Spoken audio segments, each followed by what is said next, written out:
সীমান্ত হত্যা বন্ধ করতে না পারে, নাগরিকদের নিরাপত্তা না দিতে পারে, সীমান্তের নাগরিকদের উপর অত্যাচার বন্ধ করতে না পারে, তাহলে নাকে খত দিয়ে তাদের পদত্যাগ করা উচিত।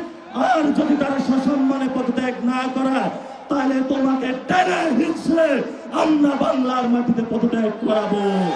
করে মুসলমান এবং বাংলাদেশ ভারতের সাথে একীভূত হওয়ার যে অখণ্ড ভারতের যে স্বপ্ন, সেই স্বপ্নে আমরা কখনো ঐক্যবদ্ধ হব না।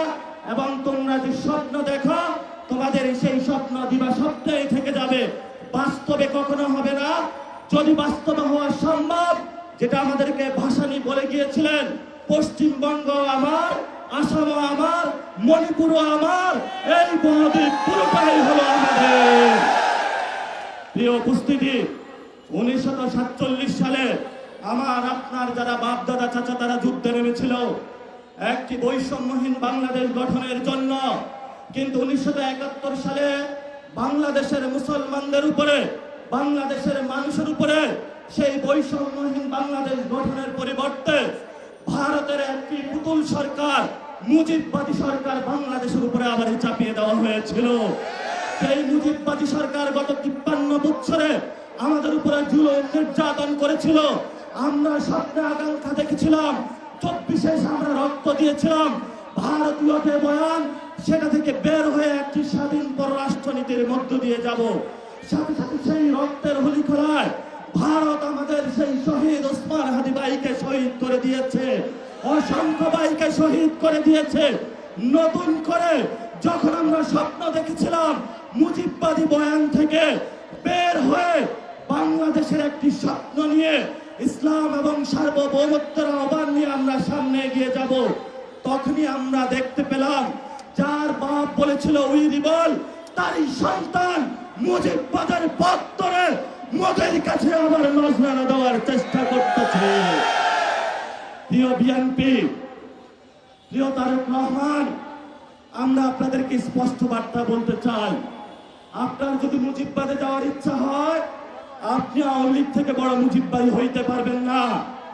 আমরা আপনাকে হুঁশিয়ার করে দিচ্ছি, আপনি যদি মুজিববাদের পথে হাঁটেন, এই পথ বাংলাদেশের জনগণের পথ নয়, মুজিববাদী শক্তির সাথে কঠিন যুদ্ধ হবে ইনশাআল্লাহ।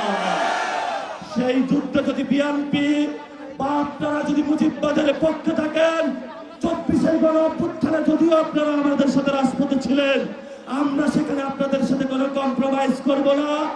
আগামী লড়াই আমরা সরকারকে বলবো, যদি পররাষ্ট্রমন্ত্রী, স্বরাষ্ট্রমন্ত্রী পুশিন বন্ধ করতে না পারে, সীমান্ত হত্যা বন্ধ করতে না পারে, নাগরিকদের নিরাপত্তা না দিতে পারে, সীমান্তের নাগরিকদের উপর অত্যাচার বন্ধ করতে না পারে, তাহলে নাকে খত দিয়ে তাদের পদত্যাগ করা উচিত।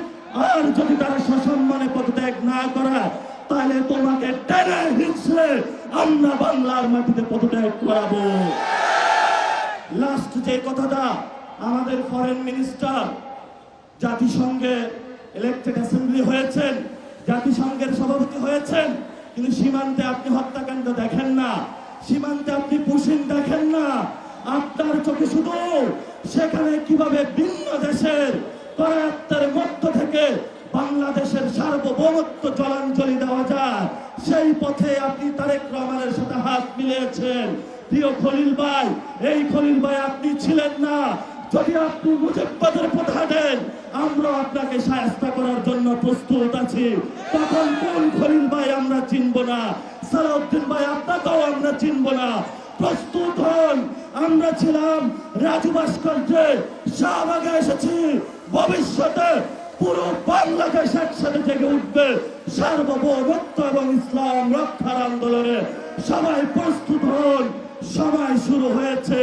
তাগুতের তখ্তে তাগুত পতন হবে, মোদির পুতুল সরকার বাংলাদেশে পতন হবে, শিলংয়ের সেই ঘেটুপুত্র সালাউদ্দিনের পতন হবে, আমেরিকার পুতুল পুত্র সেই ফরেন মিনিস্টার খলিলের পতন হবে।